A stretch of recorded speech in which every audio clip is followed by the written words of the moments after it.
Halo teman-teman, selamat datang kembali di channel ini. Bagaimana kabar kalian? Kami doakan dalam kondisi sehat dan dijauhkan dari wabah yang sedang melanda dunia saat ini.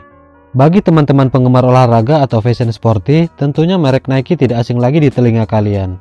Brand perlengkapan asal Amerika dengan tagline Just Do It ini telah memproduksi berbagai kebutuhan olahraga bergengsi, mulai dari sepatu, pakaian, alat-alat olahraga, jersey, dan masih banyak lagi yang lainnya.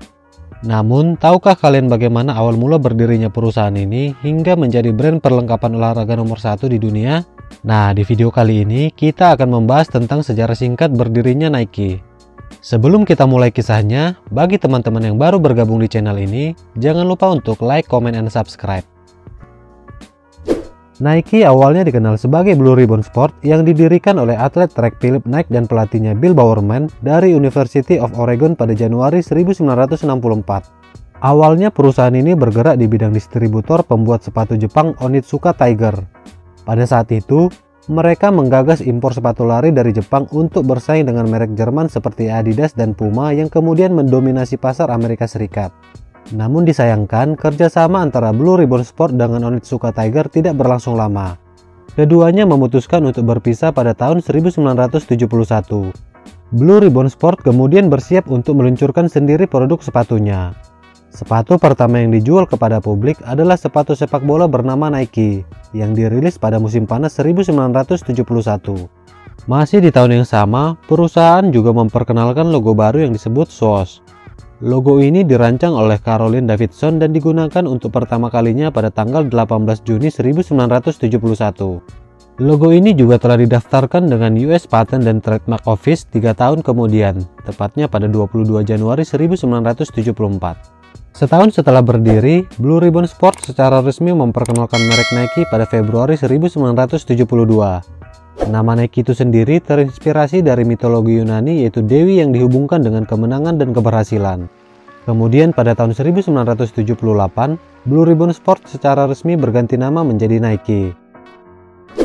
Linatasi menjadi atlet profesional pertama dari cabang olahraga tenis yang menandatangani kerjasama dengan Nike. Di masa awal-awal tumbuh dan berkembangnya, Nike sukses memanfaatkan para atlet profesional sebagai duta produk mereka supaya lebih dikenal dan dipercaya oleh masyarakat luas. Usaha tersebut akhirnya membuahkan hasil. Nike mencapai popularitas yang tinggi sehingga perusahaan berpikir untuk memperluas produknya, tidak hanya memproduksi sepatu saja. Nike kemudian mulai memproduksi beragam aksesoris, mulai dari pakaian serta peralatan penunjang untuk berbagai macam cabang olahraga. Pada saat itu, Nike berhasil menguasai 50% pasar penjualan sepatu atletik di Amerika Serikat dan mencatatkan pendapatan sebesar 149 juta US dollar. Nike juga memutuskan untuk go public pada bulan Desember di tahun yang sama. Pada pertengahan tahun 1980-an, eksistensi Nike hampir tak tergoyahkan. Sampai pada akhirnya muncul perusahaan pesaing yaitu Reebok. Kehadiran Reebok cukup mengganggu popularitas Nike. Terbukti pada periode tersebut, Reebok berhasil melampaui pendapatan Nike. Namun pada tahun 1990, Nike kembali memimpin pasar. Inovasi terbesar Nike adalah ketika perusahaan menjalin kerjasama dengan Michael Jordan dengan meluncurkan sepatu Air Jordan 1. Hal inilah yang membuat Nike unggul dalam berkompetisi dengan Reebok.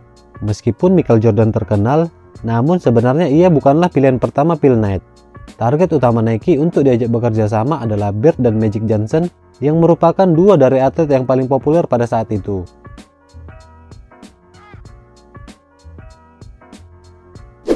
Untuk membantu marketing dan promosi produknya, Nike bekerja sama dengan perusahaan iklan Wieden dan Kennedy.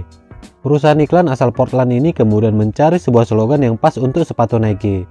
Wieden kemudian teringat akan kalimat terakhir Gary Gilmore, seorang pembunuh berantai yang terkenal di Amerika Serikat. Sebelum dieksekusi, pembunuh tersebut mengatakan, "Just do it." Kata-kata tersebutlah yang kemudian dipilih Wieden sebagai slogan untuk Nike. It was Nike's first big push. You're going to spend at that time was a lot of money, like 25 million. Kemudian memasuki era teknologi dan modernisasi, Nike turut menyambutnya dengan strategi yang jitu. Kala itu website di awal 2000-an sudah banyak diakses masyarakat sebagai media informasi. Nike mulai cara berjualan via online. Di tahun 1999, Nike mulai penjualan produknya secara langsung kepada konsumen lewat website resmi mereka. Untuk memperluas bisnisnya, Nike mengakuisisi beberapa perusahaan yang dinilai menguntungkan. seperti pembelian perusahaan pakaian selancar Harley International di tahun 2002 dan Converse di tahun 2003. Hingga saat ini Nike masih mempertahankan jaringannya di lebih dari 100 negara sasaran pasarnya, di antaranya di wilayah Amerika Serikat, Eropa, Asia Pasifik, dan Amerika Latin. Nike sendiri hadir di Indonesia pada tahun 1988. Sepatu-sepatu yang ada pada saat itu, sepertiganya masih dari produksi di Amerika Serikat. Pabrik Nike di Indonesia sendiri berlokasi di Balaraja, Tangerang.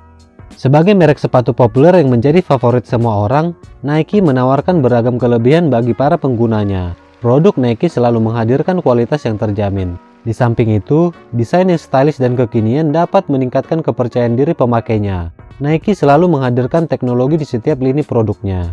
Namun bagi kalian yang ingin membeli sepatu Nike, kami harap kalian berhati-hati. Mengingat brand ini sangat populer, tidak heran banyak oknum yang tidak bertanggung jawab mencari keuntungan dengan memalsukan produk ini. Untuk memastikan kalian membeli yang original, kami sarankan teman-teman membeli di official store-nya Nike. Baiklah teman-teman, sekian dulu video singkat kali ini. Terima kasih karena sudah menonton. Semoga informasi yang kami berikan dapat menambah wawasan teman-teman sekalian. Jika kalian menyukai video informatif seperti ini, dukung kami terus dengan cara like, comment, dan subscribe. Nyalakan juga loncengnya agar tidak ketinggalan informasi menarik lainnya. Stay healthy dan bye-bye!